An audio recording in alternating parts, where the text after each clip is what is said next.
I was thinking about the Scooby-Doo films the other day and how everyone has their favourite monster, whether that be the Black Knight Ghost, Mr. Bean, or the early 2000s CGI. But there's one monster that I always felt never got enough attention. The Mystery Machine. How has this vehicle managed for 54 years? Does anyone clean up after the 4 adults in Great Dane? Have they been contacted about their car's extended warranty? These are the questions that keep me up at night.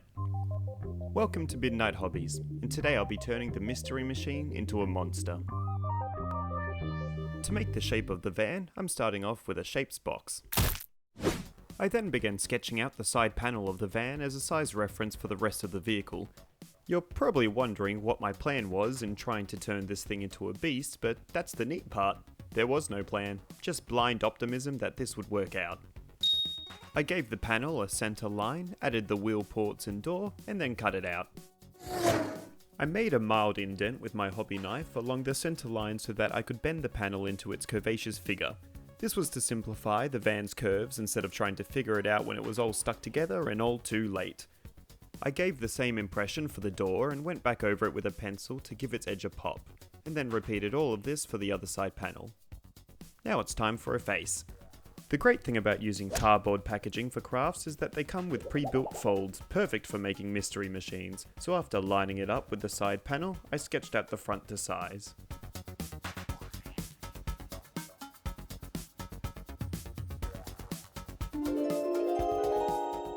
Once I was happy with how it fit, I added the additional details and made the back panel as well. Then it was back in with the hobby knife and pencil for the door, and all the side panels were done. Once I'd cut out the windows, I had my first brainwave for the monster. I thought it would be cool if it was using the Mystery Machine as a sort of shell with its mouth bursting from the front to claim unsuspecting hitchhikers, so I began cutting away and folding it to look like shards of bending metal out the front. I also made holes for where the lights would be, even though this model wouldn't have any functional lighting, and then it was time to start sticking this thing together. I stuck the center folds together first, and then hot glued the rest of the edges into a clean curve. The pre-cut and bend of each panel helped immensely as I didn't feel like I was contorting the sides to achieve its shape. This is going better than planned. Which is funny because I don't have a plan. For some structural support to this monument of cardboard, I sliced up a base of thick cardboard to act as the van's bottom. And once it could slide in with ease, I cut out where the wheels would go. Though another brainwave hit, and this thing was now going to have limbs instead of wheels. Come on, just fit in there. I covered the wheel hubs with strips of foam sheet and a messy hot glue job, but it's okay because it's hiding on the inside, so it can be our little secret. Then moving on to the outside, I cut more cardboard packaging into the wheel covering thingies and gave them the same slicing as the front panel since the limbs would have torn up the metal over time.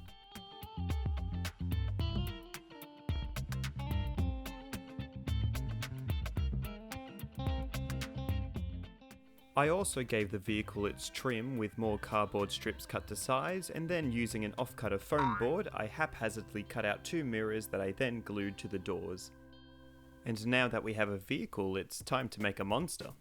To make our monster, I'll be using this spooky styrofoam bowl, a lot of tin foil, and an offcut of a tissue box I've twisted into a cone. Once I had the cone stuck and trimmed into a decent mouth, I squeezed it into shape for where it would need to sit within the van. I then crumpled up a bunch of foil and layered it into the mouth, and using a pencil in my fingers to press it up against the walls of the throat until I had a lumpy bumpy skin texture all around. And then with the mouth in place as reference, I figured out where I wanted its one eyeball to sit. Oh, hello there! I covered the bowl with a piece of foam to alleviate the styrofoam texture and added eyelids as well. Then it received many layers of foil until I could unite the eye with its mouth in one beautiful foil beast. Now for the limbs. Using some armature wire, I cut 4 pieces per arm, taped them together and twisted them using a drill and pliers. This is to help give each limb some strength when holding up the entirety of the van. And once they were all twisted, I began bending them into action poses to give them some character, leaving me with 4 wonderfully creepy appendages. Someone's lacking protein. So after trimming them to size, I put some meat on these bones to keep Shaggy happy. And now that these limbs are looking, limmy, it's time to bring out an old friend to help coat them. Who's at the door? Look, kids, it's the eyeball! Now available at all supporting retailers. I'd like to thank everyone who gave a brilliant name suggestion for this little bowl of evil, and for helping me choose the name in the polls. I'm glad we picked one that's very easy to pronounce. Now, on to mixing a batch of a Boileye Hobby Time classic. A bit of plaster, Mod Podge, paint, water, but holding the dirt today because I'm on a diet. Stir, whip, stir. Order up! I'm then lathering the mixture onto the monster to help it hold the shape of the foil, as well as to give it some solidity. And whilst that dried, I thought I should cover this backside. We don't want any junk falling out of the trunk, so I stuck in the back panel using the same technique as before, and gave the vehicle some handles cut from foam sheet. And now to prime this bad boy. To protect all that flimsy cardboard, I mixed together some Mod Podge with white paint to help with the bright colours to come. Something I clearly learned from my midsummer build.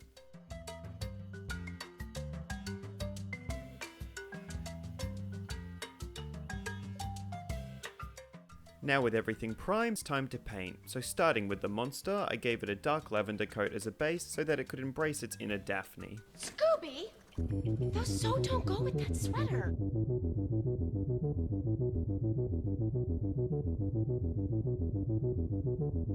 I then gave it a dry brush with the same paint with a bit of white mixed in, and then a layer of white dry brushing for good measure. Not only does dry brushing help punctuate details, but I wanted this creature to look like it could be made up of the different mass it has accumulated during its meal times, so the dry brushing is also a story element. Isn't that fun? The eye was painted a white base, whilst the mouth and eyelids received red, with a darker gradient painted into the mouth to make it look endless, because I didn't think this looked disturbing enough. And now for the eye, which I completely fell upwards with considering I didn't even bother with a reference image of what I wanted it to look like. Maybe I'm the monster. Let me know in the comments what monsters traumatized you growing up, and if you'd like to see more haphazard builds, consider subscribing. You've already made it this far. And now that the eye was done, it received a black wash and a coat of gloss Mod Podge to let it shine. Crafting sticks I cut and painted white were glued in for chompers, and voila! We have a monster worthy of consuming Mystery Incorporated. Now for the mystery machine itself. I taped out the windows and then gave it many layers of aqua until it was adequately covered. I then sliced some more tape to make a clean template of the wraparound, which was then drenched in yellow-green. I wasn't too worried about brush strokes, as the visual noise of all the scuffs and dirt I was going to give it would take the focus of the eyes instead. Hopefully. Isn't that satisfying? Oh, well, there goes the mirror. And back to satisfying.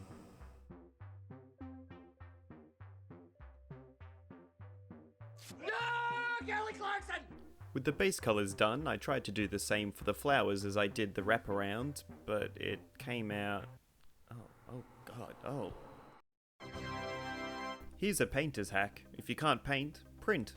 With all of them stuck on, I began the many levels of dry brushing, starting with a lightened mix of the base aqua to hit the edges and to build up scuffs of where I wanted metal to be showing.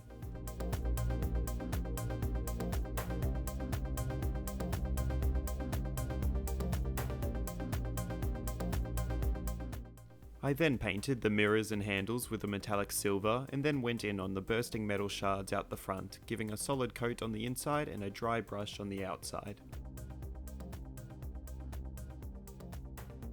With the same silver, I hit all the other edges of the van, and then began building up scuff marks with a patch of the light blue followed by silver and then a little tang of orange for some rust.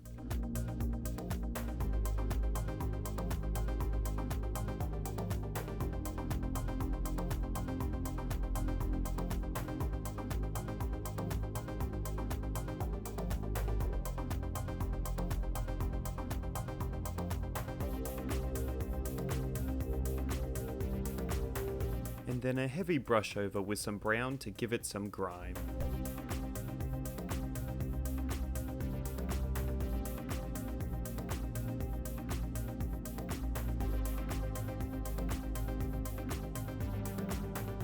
And now that it's looking well worn, it's time to give it some windows. Using the plastic covering of some wire brushes I'm still yet to use, I cut it to size to fit each window and glued them in place. Craft glue doesn't adhere to plastic that well, so I did have to go back in and finish off my horrible mistake with some hot glue. To fill these light strips, I found this empty rice cracker tray with the most perfect texture, so after giving it a trim, I stuck it onto some card packaging, leaving me with 2 perfect non-functional light strips, which were put into place once I had the front windshield installed. For the rest of the car lights, I drew and cut some circles out of the same plastic and then stuck it onto a sheet of foam, which I then also cut.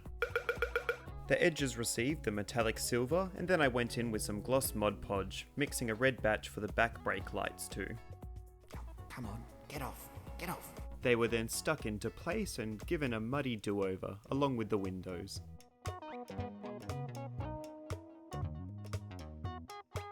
And with the weathering done, it's time to give Handsome his home. I shoved him into the van until I got him into the right position, and then closed off the roof, which received the same paint job as the rest of the vehicle.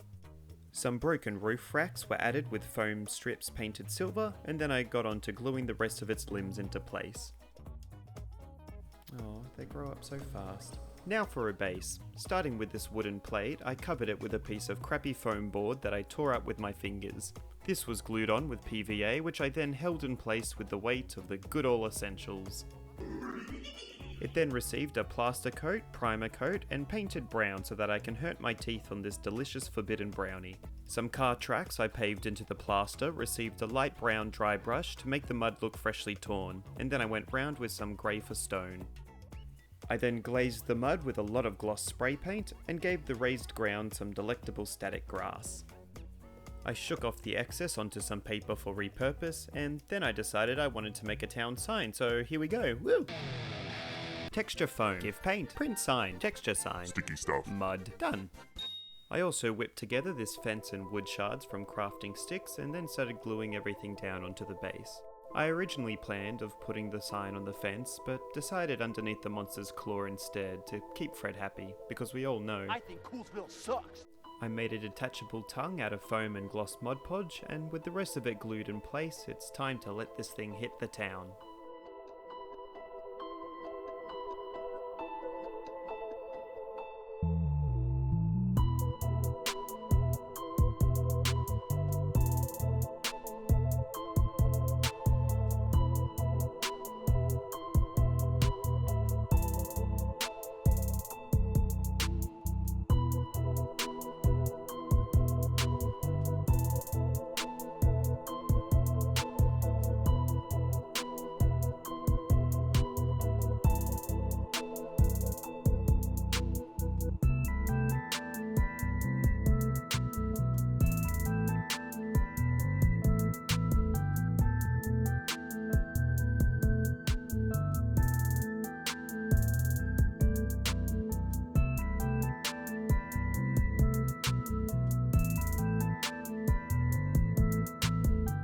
Thank you for watching, and I hope you enjoyed this build. I've never done a vehicle before, so it was definitely new territory for me, but I enjoyed it nonetheless. Take care everyone, and I'll hope to see you at the next video.